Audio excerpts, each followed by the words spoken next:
Game over, man. Game over. Johnny. You're gonna need a bigger boat. So serious. Roll out.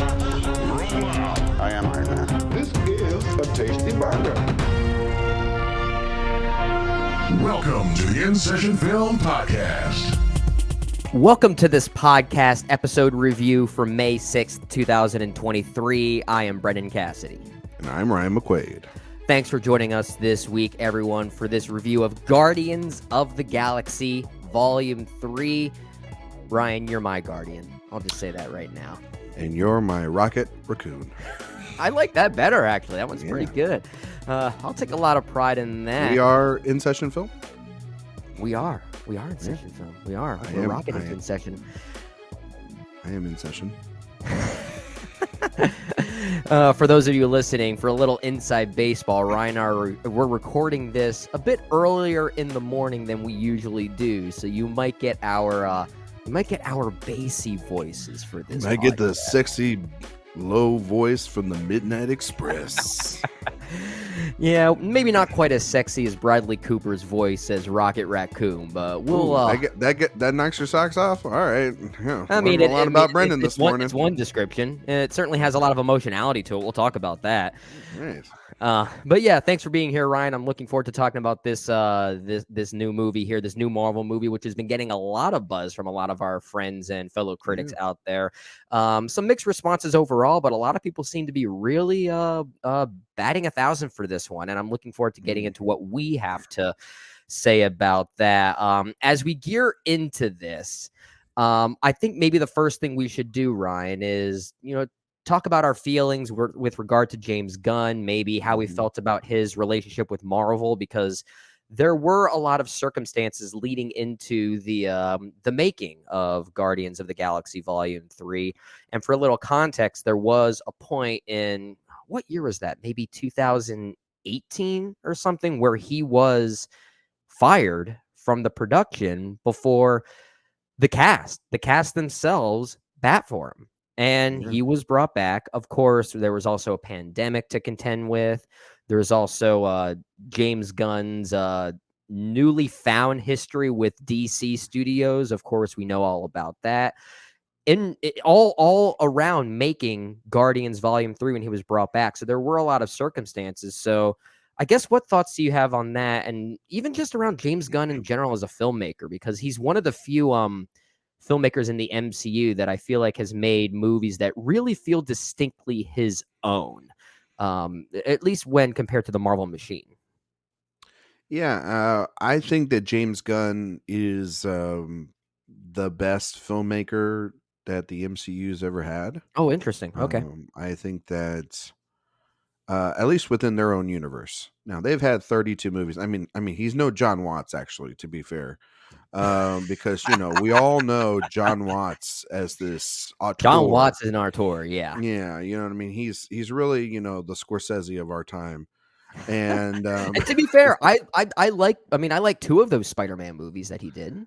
Yeah, I like the first one, and I really like No Way Home. I think it's a good movie. Yeah, I mean they're good movies. I mean, like, cinematically speaking and visually speaking, an eyesore. But I don't know if I go, maybe not the greatest, but I don't know if I go that far. I mean, like, they don't look great. Like, there's not like a shot I take out of those movies and I'm like, oh, that's the director right there. They're not, like, at the very least, they're not as colorful as the Guardians of the Galaxy films. I'm being too mean on him because honestly, the real star of the visual lens is Peyton Reed. So it's just, I mean, right? And I'm someone that kind of went to bat for Quantumania. I didn't hate that movie. I know. I'm totally kidding aside, and that's the point.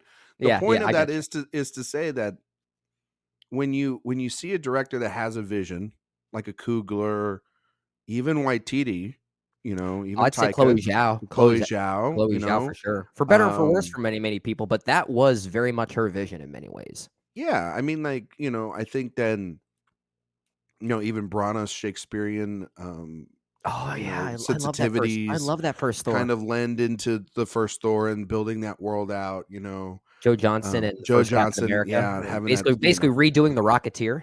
Yeah, I mean, like, like if you know the directors behind their work, it lends to, I think, a better theatrical experience rather than just Sure.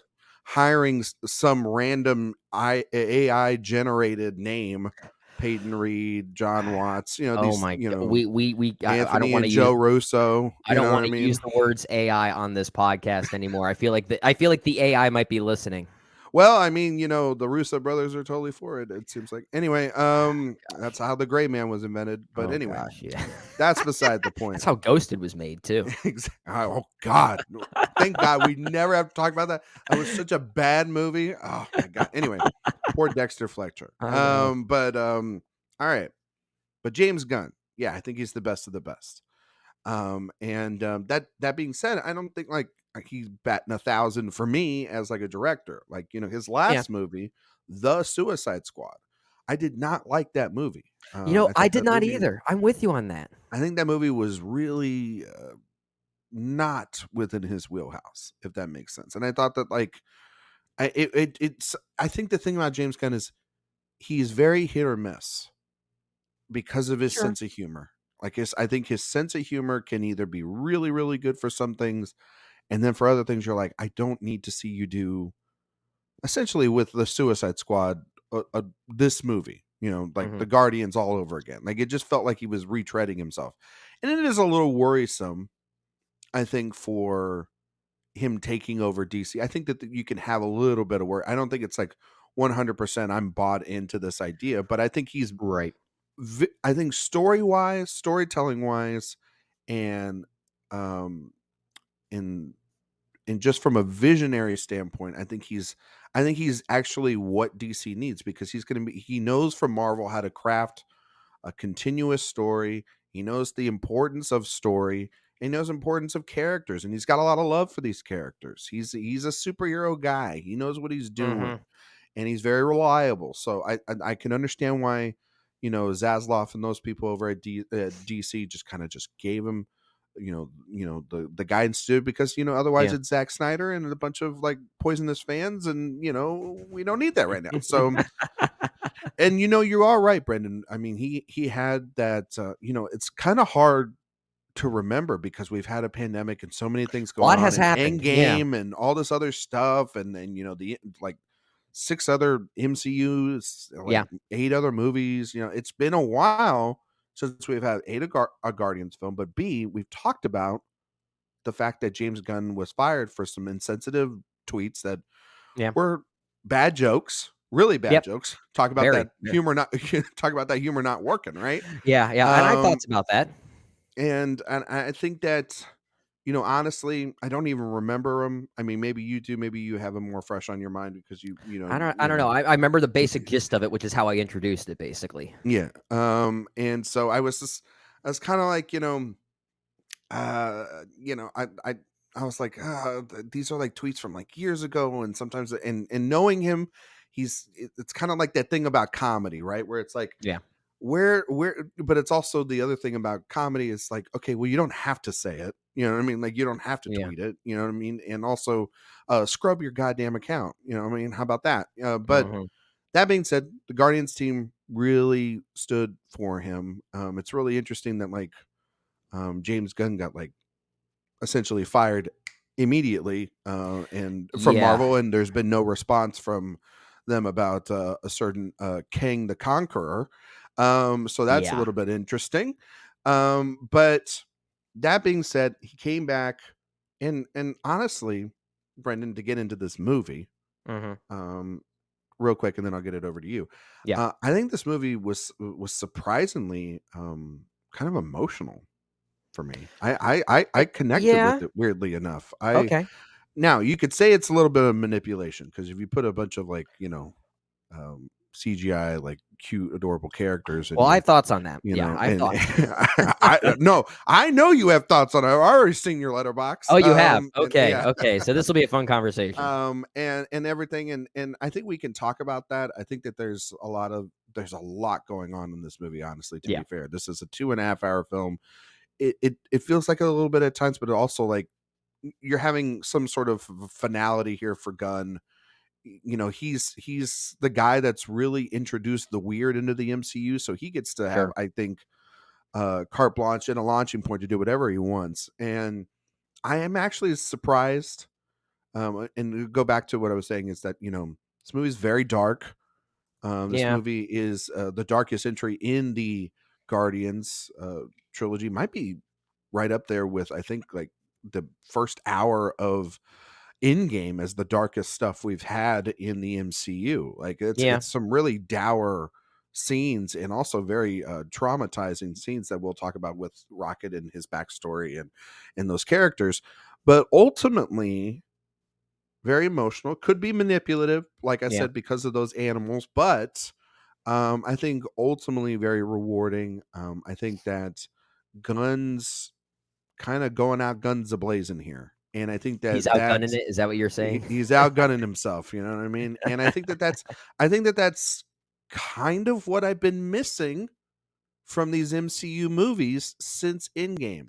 A sense Sure. of emotionality and tenderness and deeply layered kind of storytelling. Like I think that if you watch this movie and you go back and watch the other Guardians movies, it really thematically all works, especially Rocket's story, the sort of small scenes that we've had in the first and second one, really that I've been watching through clips and research for this, but then also Yeah. online.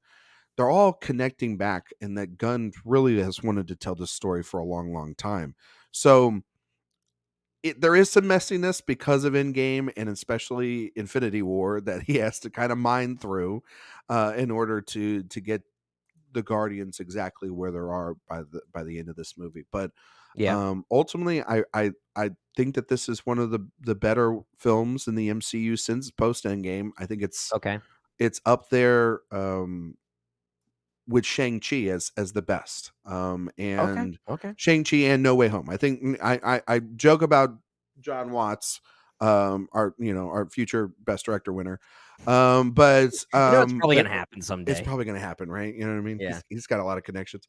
Oscars are with ABC. It's an inside job. Yep. Yep. But anyway, no, I think that those two movies, they blend on the sentimental by the end and the familiar and the emotional points, especially with Shang-Chi and his family and Peter and with Aunt May and everything, kind of with that was built up within that quote unquote trilogy, which by the way, for everyone out there, these aren't trilogies. Right? There's These no like there has never there's been a no trilogy in the MCU. That is no I don't know if that's a hot take or not, but no, I like agree with you.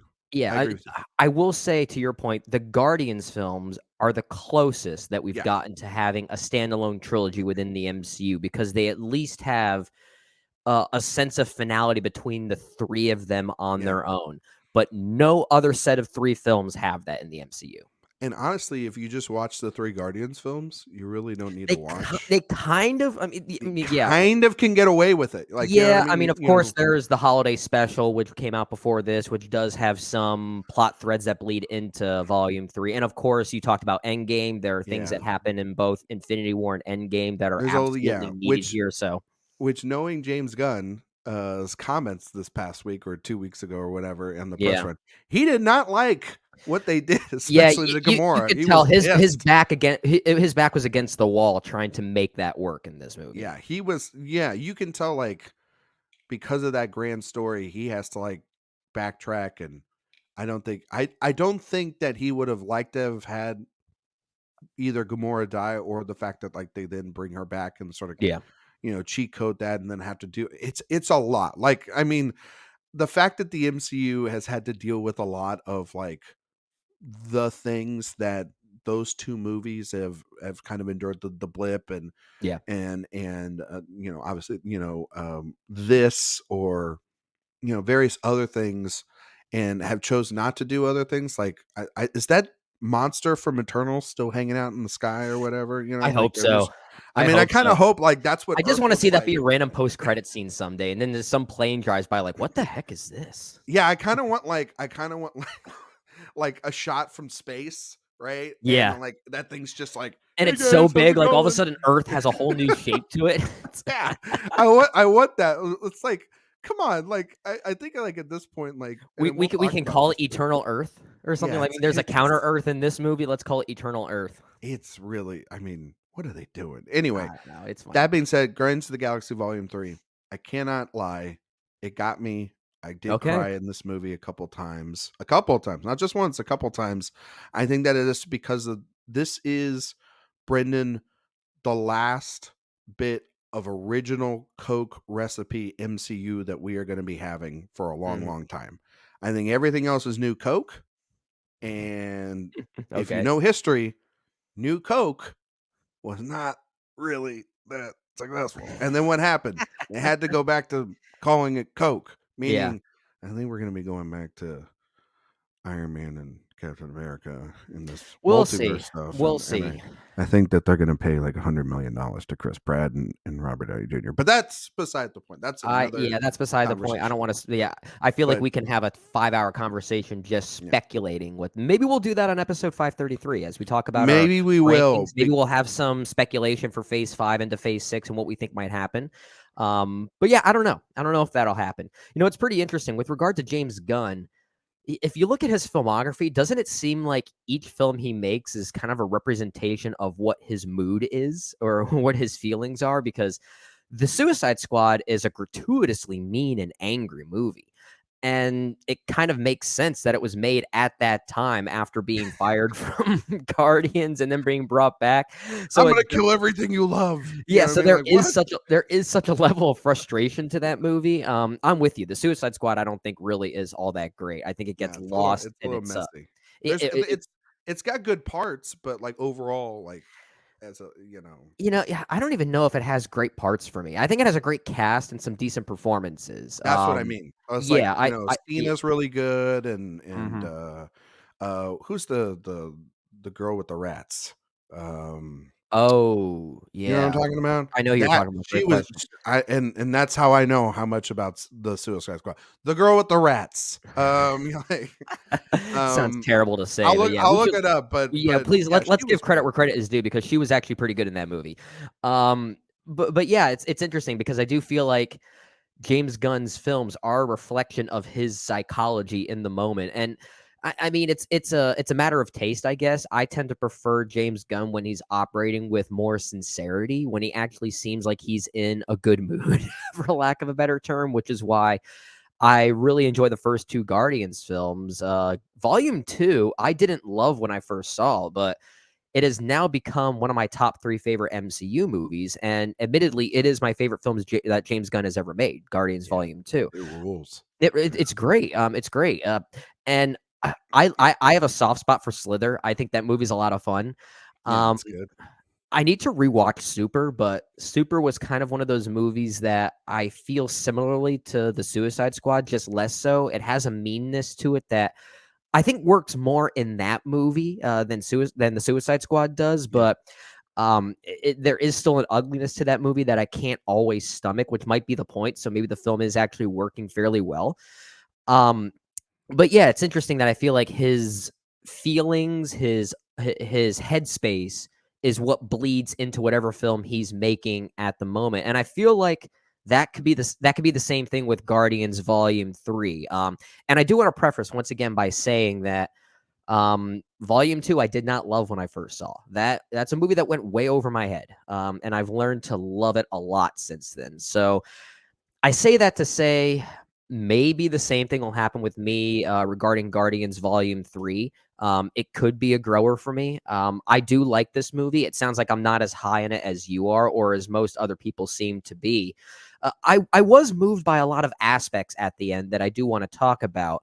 And what I do love most about this movie, especially when compared to what most of Phase 4 was doing, and of Phase 4 into this being, I guess, Phase 5 now, I do think it is one of the better offerings because it feels very inconsequential within the grander MCU. It's more concerned with its own identity as opposed to the trajectory of Phase 4 or Phase 5. It prioritizes itself as an emotional journey, as you were talking about.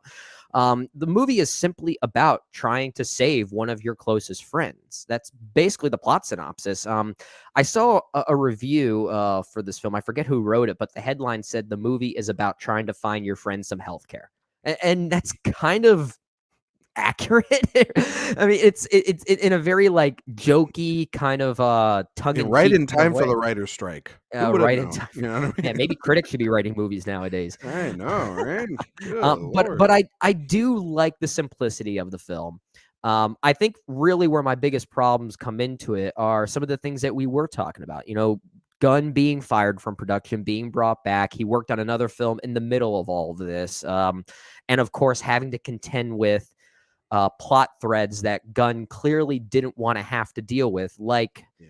Gamora and Endgame and stuff. And for the record, I actually didn't mind the way Gamora was integrated here. I kind of like the whole will they, won't they joke going Yeah, at. I just feel like he has to tap into stuff that was like clearly from the first film Well, and yeah, you could you know, tell rebuild it again and you could tell it wasn't what he wanted to do, but I yeah. kind of like how he played with it in a way where it's like he reoccurred the same will they won't they joke, but I think he crystallized it pretty well. I think where that relationship ends, I'll simply say, is the right move. I think it does a good job there.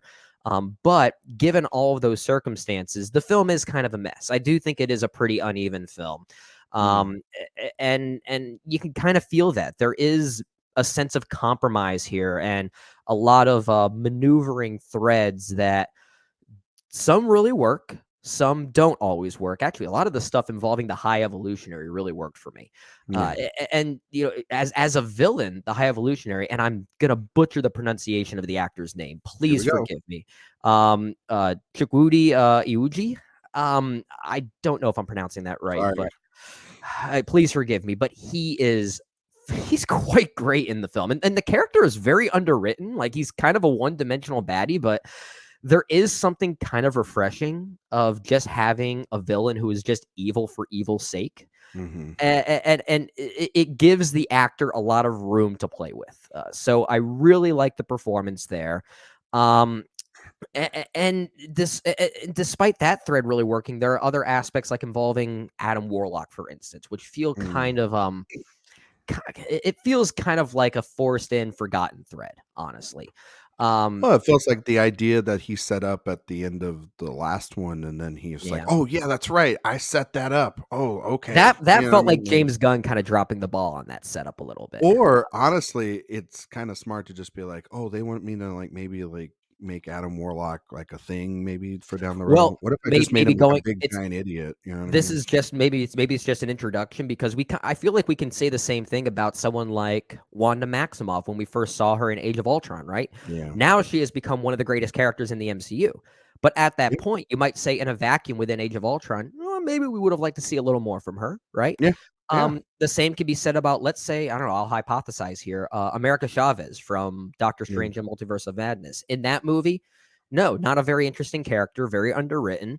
But maybe we'll see more of that character that'll help I fix mean, those issues, right? Brendan, the perfect example of this too is also I mean, the first Doctor Strange is very hit or miss for people, but I Yeah. would argue Stephen Strange over his in-game and Infinity War stuff, and I like Multiverse of Madness a little bit more than I'm you did. liking it more as time goes on. Yeah, I still yeah, don't love it. I still think that one is too compromised, and I would have loved to see more of the Raimi-isms there. But yeah. But I like it more than I did initially. Strange as a character has become more complex and fascinating. He's Sure. one of the I think remaining sort of leaders left in the MCU, and but in that first outing, you're like, what the hell are they gonna do with this character? And now Mm. they're like, I would say he is one of the best things about that Infinity War in game I agree. I agree. two-parter. You know Yeah. what I mean? Yeah. I Him and agree. Ant-Man, surprisingly Actually, enough. yeah, yeah. Well, Infinity War, I would say. I mean, it's really more of a Thanos movie. Yeah, And I mean, I wish it was even more of a Thanos movie. But the two things about Infinity War I love the most are Thanos and Thor. yeah, I think that's Chris Hemsworth's best performance in the entire MCU is from yeah, Infinity War. yeah. We're getting a little sidetracked here. I want to get back to Guardians Volume No, it's 3. okay, but you got, But hey, but it it's proves not really a it rabbit proves hole. At least we're still within the no, it MCU. proves the point that like just because you get introduced to a character Sure. like early on does not mean that that character Is won't going to be remain something underwritten. better Yeah. down the road. You know Yeah, what I mean? exactly. And honestly, like to have him in here it kind of makes sense, and also it's contained within, once again, this Guardian story, right, Brendan? Because we were Sure, introduced in volume 2, sure. sort of not having. I'm glad we didn't have like Warlock do like his own thing or have a Disney Plus show. He just kind of gets put in here. Gunn gets to use him the way he wants to, sort of as Yeah, like a, yeah, I wouldn't say, he's like a side villain or whatever, or anti-hero, or however you want to use it, but right. it's a big dum-dum point as well. But it's I didn't have a problem with it nearly as much as people have. I'm not saying you had a problem with it or anything, Mhm. but like, some people have been like a little disappointed. I'm like, yeah, I'll be fine with it. He'll be all Yeah, right. he might be Like, all I'm right. not worried about it. You know what I Yeah. mean? But it still kind of proves the point that the movie itself is kind of uneven, and I do think there is circumstances behind the scenes that led to the making of it and everything we've talked about there. That it certainly wouldn't have made Gunn's job any easier, right? And you Mm, could kind of sense that. I do think it is the worst of the three Guardians films. The mm, biggest thing I'm torn on, and you alluded to this, and then I'll toss it mm, back to you, is I am not sure how I feel about the handling of Rocket in this movie. And I mm, think it's less about because we've talked about this, or many people have talked about this. It's pretty gratuitous. I mean, the term animal torture has been thrown around a lot, and that's not too far off of a description. It's pretty hard to watch at times. yeah. Um, that's not the problem I have. I think the problem I have is really more of the narrative flow of it and the overall Mm, integration of how it's told, because the Rocket that we know and love from Volume 1, Volume 2, as well as the times that we saw him in Infinity War and Endgame, that Rocket is unconscious for like 90% of this movie. And so then when we keep going back to Rocket's backstory, it's an underdeveloped version of that character that I feel like we haven't gotten to know yet. So I think the way it's told, the flashback nature being as sporadic as it is, it made it hard for me to connect to this prior version of Rocket and his animal friends in those flashbacks that mm, to me it started to feel like just an exploitation of the Bambi effect. And mm, I feel like I'm not saying this is why people are reacting so emotionally to Rocket's story here. But in the case of me, I found myself feeling moved and saddened by Rocket's backstory simply because I saw the animals as cute. And mm, I don't think that works. Again, this is really the element that is holding me back from loving this movie. If mm, I can come around on this, and maybe I will, because history has shown that I've come around on a previous Guardians movie before, that will be the saving grace for me if I come around on Rocket's story and I'm able to sense that synergy between the Rocket we already know and how that connects to the Rocket that was before Rocket. You know what I mean? yeah. So I think there's a disconnect there in how it's told. I almost feel like it should have been its own separate like prologue that all Mm, worked connectedly into this story, and I think that's what this kind of needed. But maybe I'll come around to it. So it keeps me from loving the film, but it's nice to see a movie in the MCU nowadays that at least wears its heart and sincerity more on its sleeve than a lot of these others. So I'll take the messiness of this one over some of the more corporately mandated ones. Like I mentioned being a defender of Quantumania, but I like this movie more than Quantumania. I mean, oh yeah, easily, yeah, for yeah. sure. I'll take something like this over that, even if it doesn't maybe flow as consistently. But I prefer movies that at least take a chance like this. So I think that when I say that they let like James Gunn just kind of cook and do whatever he wants here, um, I think that the Rocket stuff is exactly a pinpoint,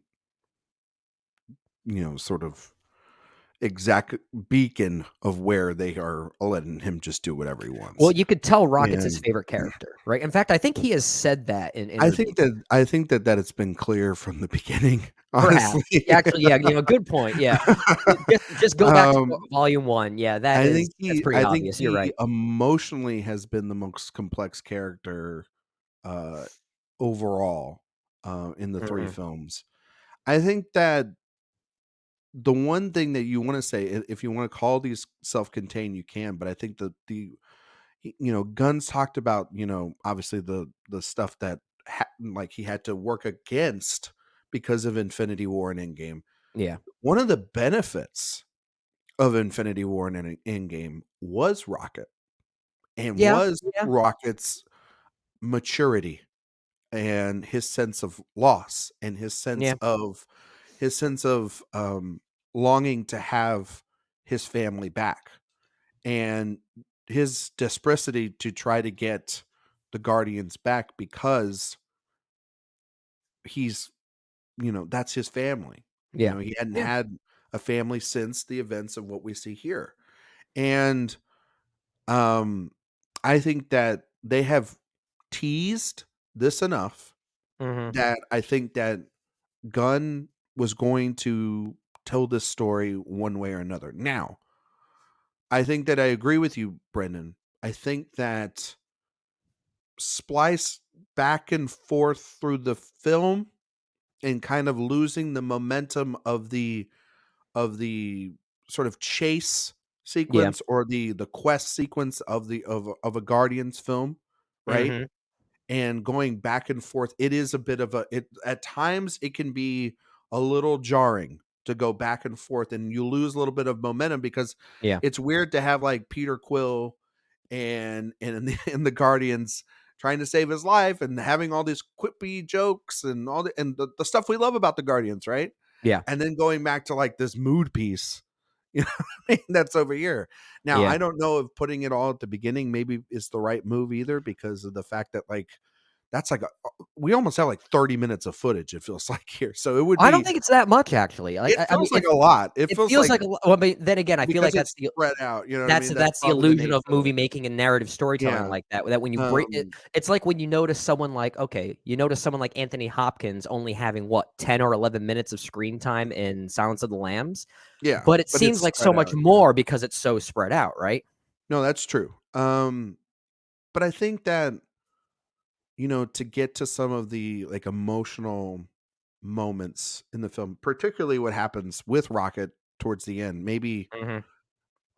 maybe I don't know how you would redo it. I'm not James Gunn, and I'm Well, not going to try to do that. But yeah, I think that that's kind of like a futile exercise, because what we got was what we got, and we can't go back and we right. can't We can't go I back mean and change it. You're right. I can't go back and change it, and I know that some fans honestly probably wouldn't. And Mhm. what we got here, though, I think substance wise, regardless of how it was put together, substance wise, Brendan, is I agree. It's very hard to watch, Mhm. very uneasy. I mean it's I don't think he's trying to make like cute animals and then try to like screw them up or whatever. No. I think he's He's speaking to a certainly not larger theme. he's not condoning this kind of stuff. He's not No, condoning animal cruelty. he's speaking to a larger theme of that nothing's perfect. You know what I mean? And it's in the imperfections is where you find humanity. You Yeah. know what I mean? And he's talked about this, I think, in the Guardians films. I think that that's where like ego, Kurt Russell's character from the last film also kind Yeah. of ties into this as well. I think also Yeah. too Ronan ties into this as well. And I think all Yeah. these villains are kind of tying in perfectly together to this theme.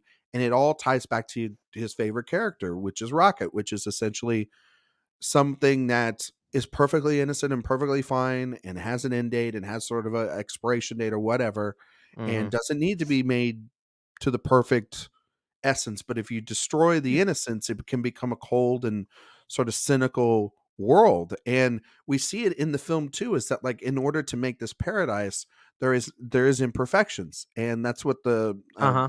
what is the character's name again? The High The bad guy? Evolutionary, High Evolutionary. Sorry, yeah. so Well, that's yeah, and a his whole mouthful. Counter Earth, as it's Um, called.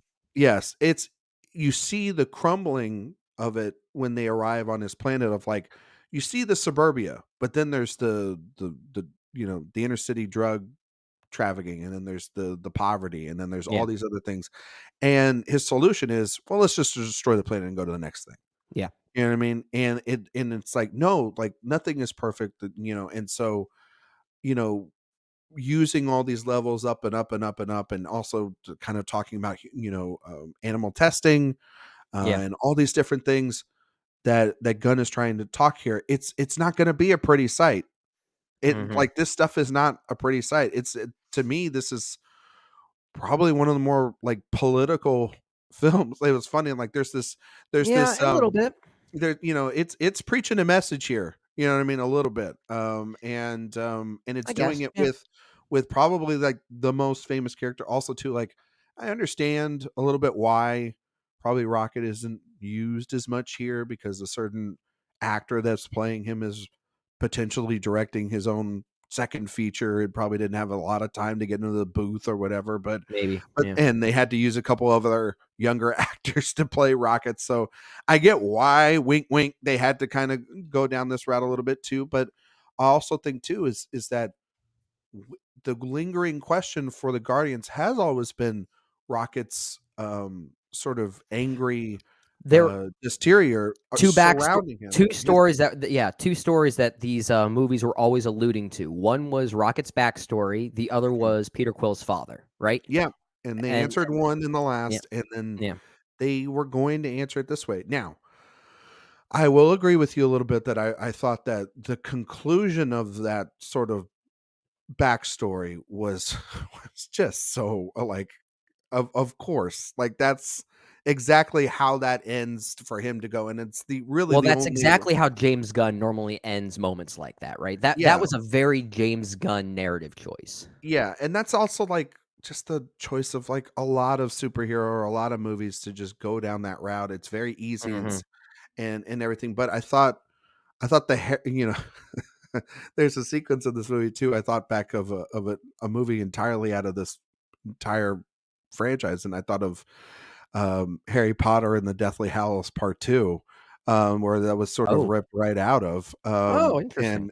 and because it literally looks like the exact same place, um, if in that Oh, film where that okay. sequence happens in this one, I was like, "Okay, Interesting. I know where we're going with this." And it's almost beat for beat that. But I think that while that's going on, and I think that while I make that joke though, there is a lot of really sincereness, and that's where I think the emotionality got me, Brendan, Okay. where I was watching that scene, and you have like these characters that you've been sort of spliced through, and you don't think that and you don't think that you're getting attached to them. And then it's just opposing back to Quill and the Guardians on the ship trying to save Rocket. And I thought that moment where it was Yeah. cut back and forth, I was like, okay, this is where I understand why they wanted to do it. It's at probably its peak emotionally speaking, towards I think also the end, like one of the final climactic battle sequences too. Yeah. I thought it weirdly worked for me. I'm Okay, not yeah.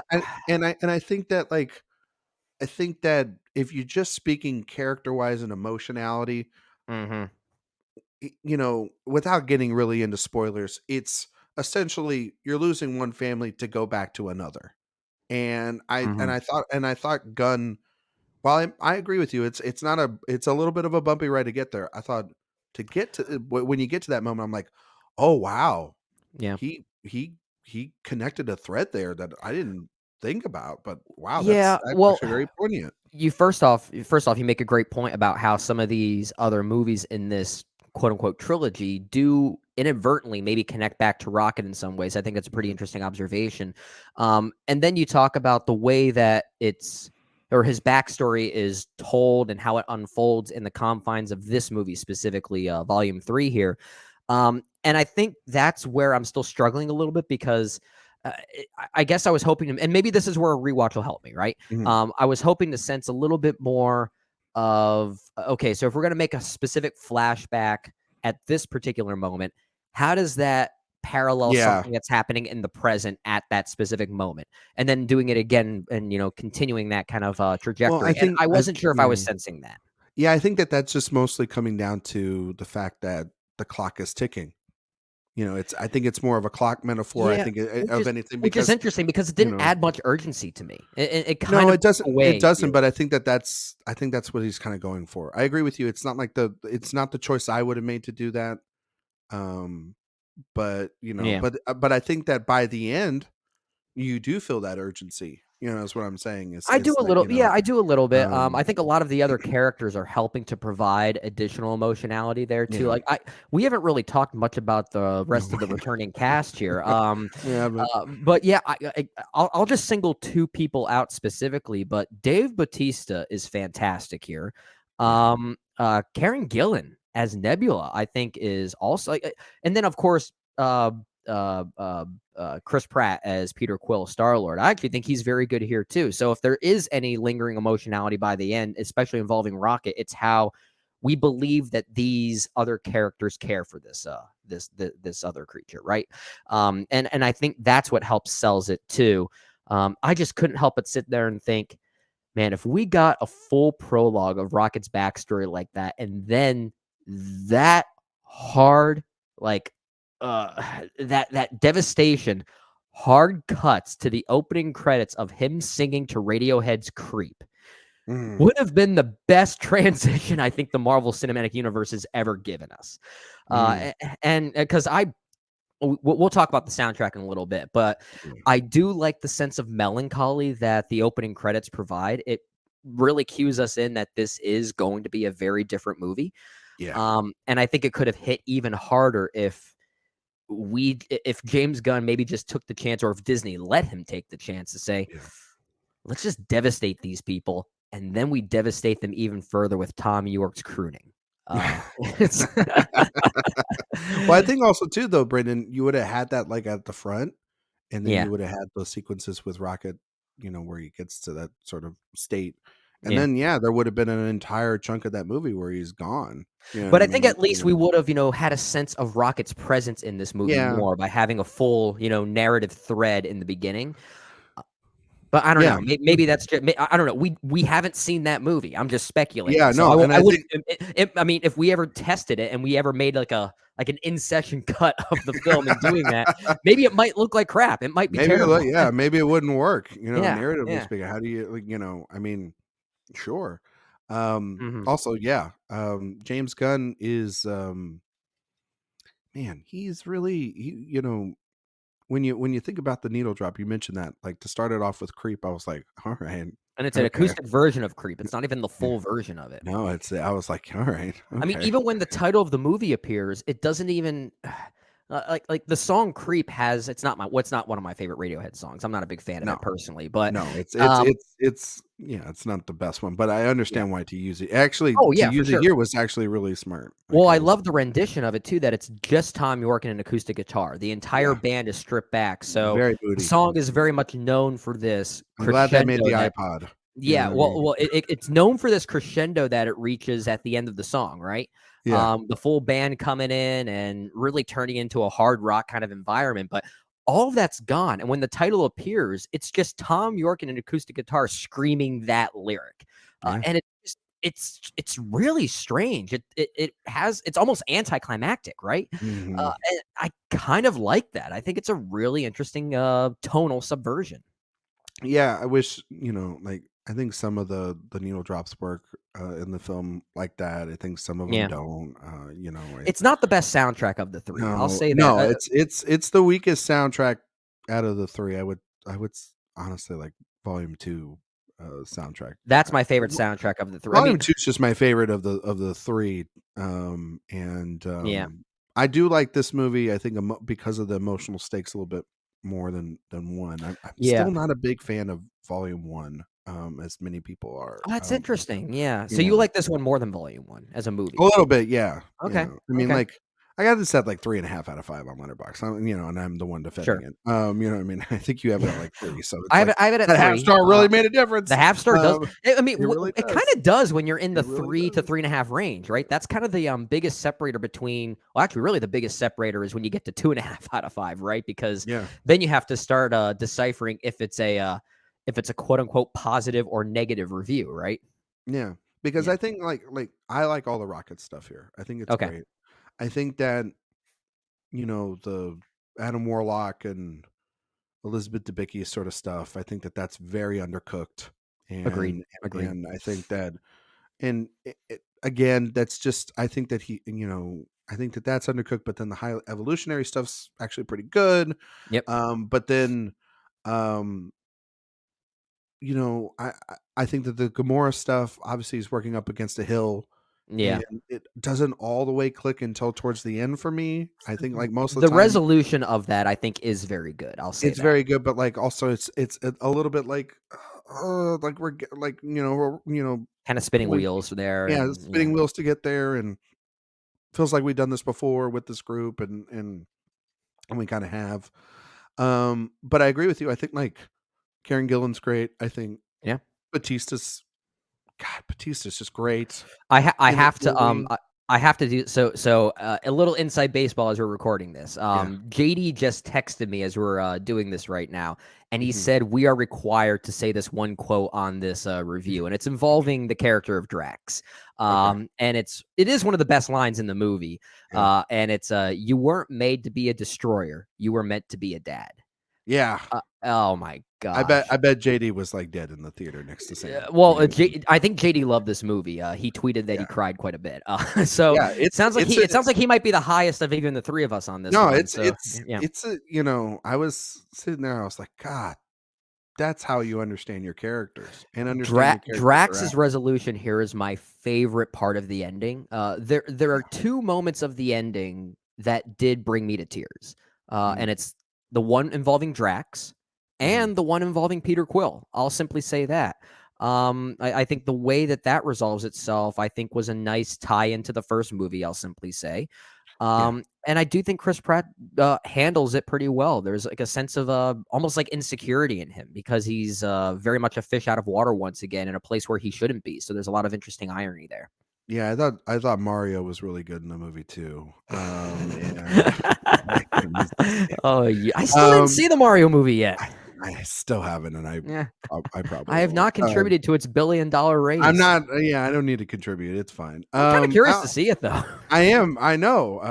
I know some people that are still going to see it this week, and I'm like, really?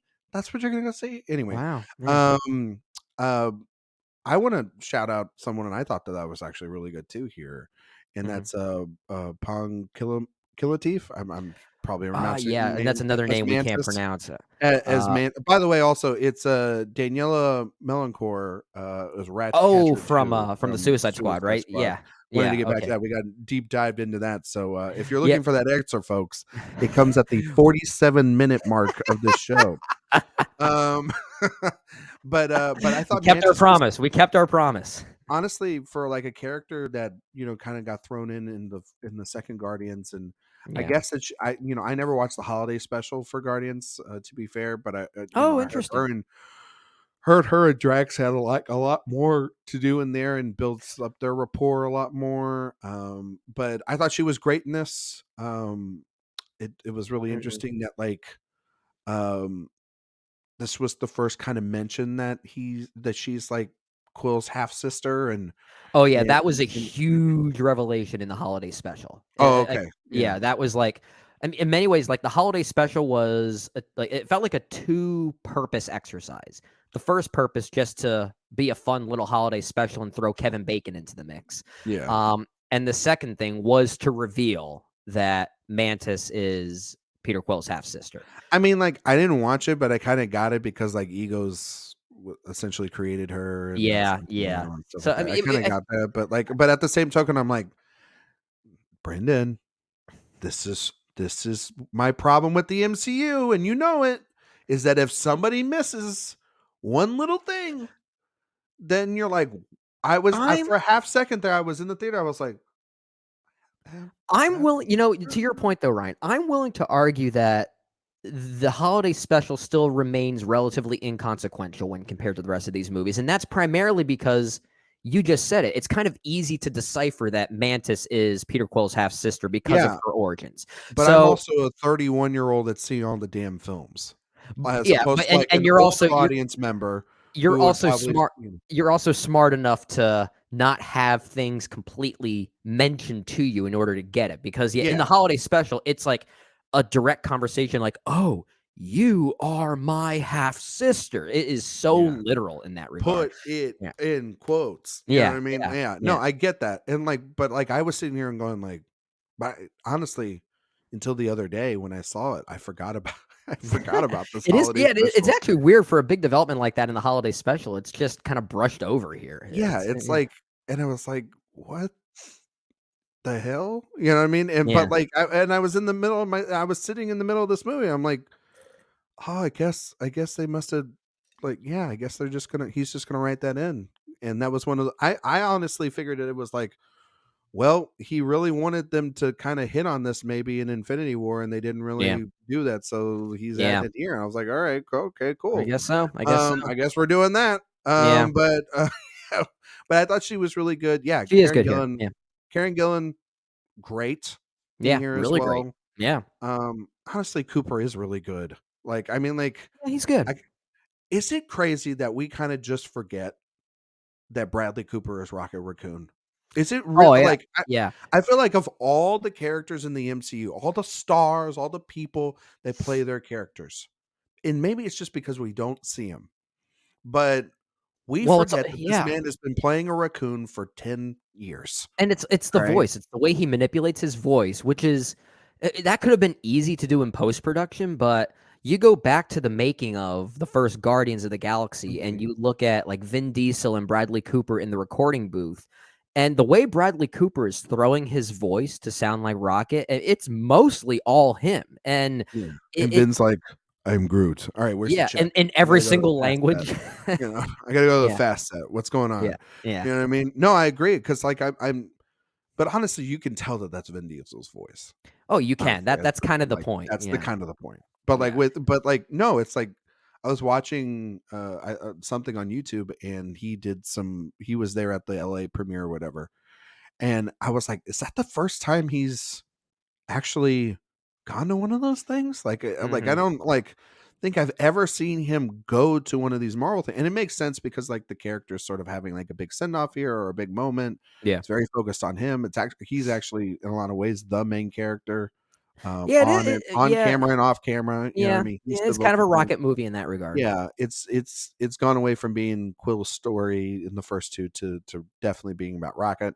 Yeah, Even though I think they kind of share it in the second film a little bit. But anyway, they do, they do. um, um, uh, I was just like, oh my god, here's Bradley Cooper, director of A Star Is Born, billion-time Oscar nominee, never won anything, Mhm. and he's Maestro himself.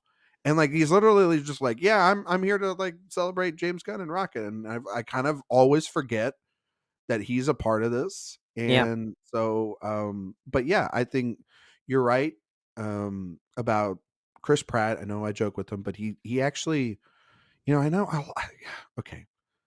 Personal speaking aside from mhm, personal life, if yeah, we're talking about Chris Pratt as Star-Lord or working with good talent, he's yeah, actually a very, very solid actor. I wouldn't say agreed. great or good. He's very solid. I think he can be great. I think he Like, has the potential because he's really good here. I think You know what he's I mean? well, I mean, I think he's great in Volume 2. Yeah, And I know he fits it's a this vocal character yeah. perfectly. It's You a know what and I it's a mean? vocal performance in something like this, but I also think he's great in the Lego Movie, for instance. Yeah. But I don't think he's good in the Jurassic movies at all. No, because there's no good directors or a good screenplay in sight with those Which movies, is to so be fair. unfortunate because they had a good director for the second one, and it Yeah, was very much compromised yeah, because of, Book of because Henry of writing the yeah. script. Yeah. I don't Uh, hate Book of Henry. I don't hate it. I know you don't, but evidently Disney did enough to not give him a Star I know Wars. it. Yeah. So Oh yeah. Well, I don't want to okay. talk about that. I know, but no, I think it's a good movie. Um, Honestly, Brendan, it's nice to see emotional payoffs. It's nice to Yeah. see good action sequences. I will say clear action sequences. I thought that Yeah. the visual effects in this movie were a heck of a lot better than a lot of the previous Marvel entries, Yeah. Well, they're including Ant-Man. Like I think that, Quantumania. Yeah, I agree. you They're more inventive here. yeah. Probably my favorite set piece was the heist sequence on this. What was that planet called again? Oh, but it God. was basically like a giant jellyfish is what they were Yeah, breaking into. it was like a jellyfish sort of human thing. Yeah, it was Yeah. pretty good. And I think maybe part of it, and I'm going back to the soundtrack for a brief moment. And while I said this is my least favorite of the soundtracks for all three of them, there are at least three needle drops that really worked for me. And one of them is playing Space Hogs in the meantime as they land on this planet to perform this heist. I thought that really worked, and maybe it's just because I love the song. But I thought, as far as set pieces go, that was my favorite one. That was a good set piece. Um I thought that the Groot Star Lord escape plan sort of sequence, Yeah, that gunfight here, I actually thought that was really fun and really funny. And that also, was a good pull of the rug. Yeah, I'm with yeah, you. and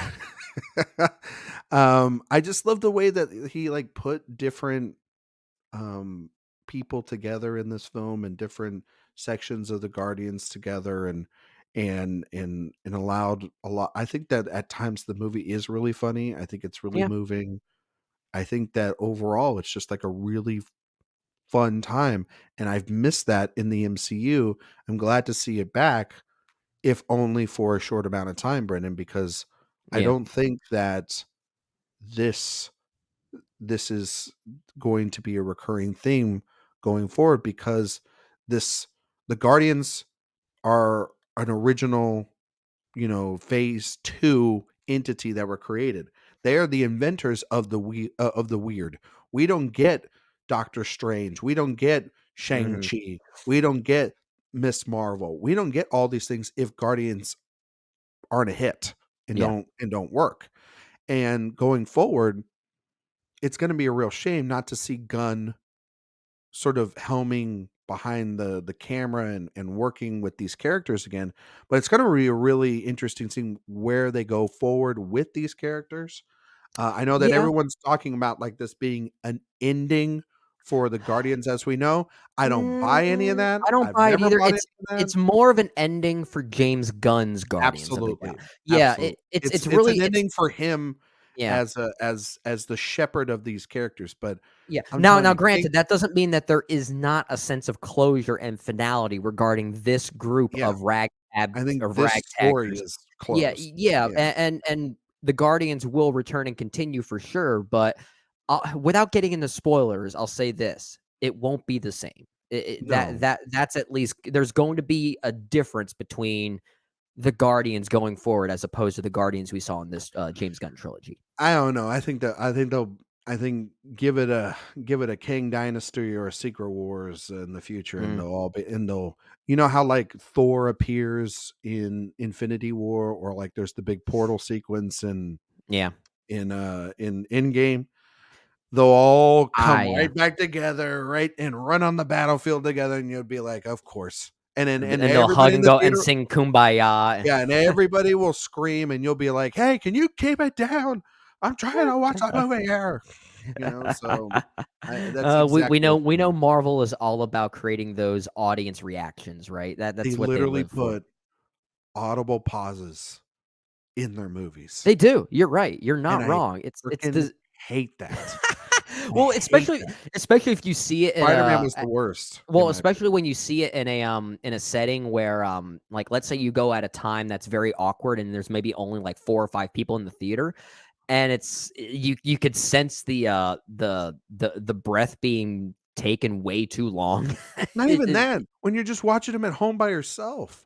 You yeah. know what I mean? Like, just take it there. Like, watch Spider-Man: No Way Home at home, Yeah, alright? I will say as far as those pauses you're talking about, Endgame did it well because Yeah, you had Alan Silvestri's just use the awesome score. score Yeah, the filling score. in those gaps. Yeah, score Yeah. can help that. That's, Yeah. something you might wanna include. But no, um, I just I know we'll probably talk about this more on the main show, but I am Mhm. fascinated, and I know we talked about this a little bit before with the state of the MCU, and it's really funny Mhm. how a lot of what I said is kind of seeming to be coming true. Yeah. Maybe Marvel should hire me. But Look at you, this not saying forecaster they over are. here. So if you're on YouTube and you think I'm being bought by Marvel, You freaking wish, No. because then I No. wouldn't have a mortgage. They It would be paid they off. have that kind of money, but they're not willing to spend that kind of Yeah, money. they're not. They don't want it that No. bad. No. But no, I think that it's Guardians of the Galaxy Volume 3. Yeah. It's a pretty good, fun effort. Good way to kick off the summer. Yeah, I'm more or less with you, and I'm willing to give this film another chance. I don't know if I'll see it again in the theater. I'll probably wait until it's available on Disney Plus, to see if it holds up for me even better on rewatches. Because I wouldn't be surprised if it does. Volume 2 was the same thing with me, and maybe I'll see some threads and nuances that I missed on that first go around with regard to the storytelling and how Rocket's backstory is interwoven, as we were talking about. But yeah, I do like the existence of this one and how it does wear its heart more on its sleeve than others. And you could tell that James Gunn cares, and that's a good thing. And hopefully we see more of that going forward. Great conversation here on Guardians of the Galaxy Volume 3. If you want to see some more thoughts from us, we'll eventually have some thoughts on our Letterboxd page at letterboxd.com/InSessionFilm. You can also let us know your thoughts by emailing us at InSessionFilm@gmail.com or hit us up on social media. We really do appreciate it. That'll do it for this review here, Ryan. Thanks for joining me this morning. It didn't sound like our voices got very bassy. We actually I'm got gonna pretty get real low. get real low. All of a sudden, it sounds I'm like gonna you're start singing a singing that club Vin anthem Diesel. there. Yeah, I'm gonna start singing that Vin Diesel song. You know what I'm talking about? Have you ever heard that? I don't know if I have. You haven't heard Vin Diesel sing that pop song that came out? I don't know. I don't He's really. like this, and he's talking like you. I don't really Yeah, follow that's Vin yeah. Diesel that much. I gotta tell you, it's a bop. You'd love it. Okay, Brendan. well, I'm I'm gonna I send like a it to good you. bop. If Okay, you all wanna, right. if you wanna go out there, I'm gonna hang on. We're not ending this review until I find this song, so everybody can go listen to it. So just Oh hang my on. gosh. Okay, We okay. gotta- So then I guess I'll just keep the momentum going. So there's no awkward gaps like there were in No Way Home, like you were saying. Feel Like I Do. It's with it's Vin Diesel singing a song. The song came out. I kid you not. Oh shoot, I don't want to play it. No, The don't play it. song came out in the suspense is killing everyone during the pandemic, and it is a bop. So Feel Like I Do. It's everything you think it will be, and it's awesome. You know what I mean? Okay. All right. Because it's literally like if he was just talking into a mic, and it's great. Yeah. Well, here we are assigning homework on the In Session Film I'm podcast. saying it's from one family to the next family because we'll be talking about Vin Diesel in 2 weeks. Oh gosh, yeah. Oh god. He loves his family. He loves his family. He loves his family. Family's good. Family's good. But yes, great conversation here, Ryan. Really do appreciate you taking some time this morning to talk about some Guardians Volume 3. A few plugs here before we get out of here. We talked about episode 533 also coming out around this same time. Ryan and I will be reconvening to talk a bit more about the Marvel Cinematic Universe. It'll be a very loose conversation, not as structured as some of our other episodes, or at least our episodic main shows specifically. But we'll be giving an updated ranking of the MCU, maybe not the entire MCU, but just like maybe a top 10, maybe into the top 20, and see where we disagree the most and just have a fun conversation there, and maybe crystallize the whole show by speculating a little bit of what we expect to see with Phase 5 and maybe into Phase 6. So be on the lookout for that in episode 533. And if you haven't already listened to episode 532, all four of us, you, me, Ryan, and then Jay and JD all got together to do a collective ranking of the Walt Disney Animated Studios golden and silver eras. Yeah. And if you watch that on YouTube, you'll see some physical violence happen when we talk about Sleeping Beauty. That was wild. And then also you'll see someone's heartbreak when The Sword and the Stone was featured. Not a good movie. Heartless, I say. If you want to hear why we're referring to it like that, you can go and check out episode 532. It was a lot of fun. Ryan, thanks for joining me on this Guardians-filled escapade. Really do appreciate it. And for everyone listening, we will see you all next time on the In Session Film Podcast. Feel Like I Do. Vin Diesel. Listen to it. I'm hooked on a feeling.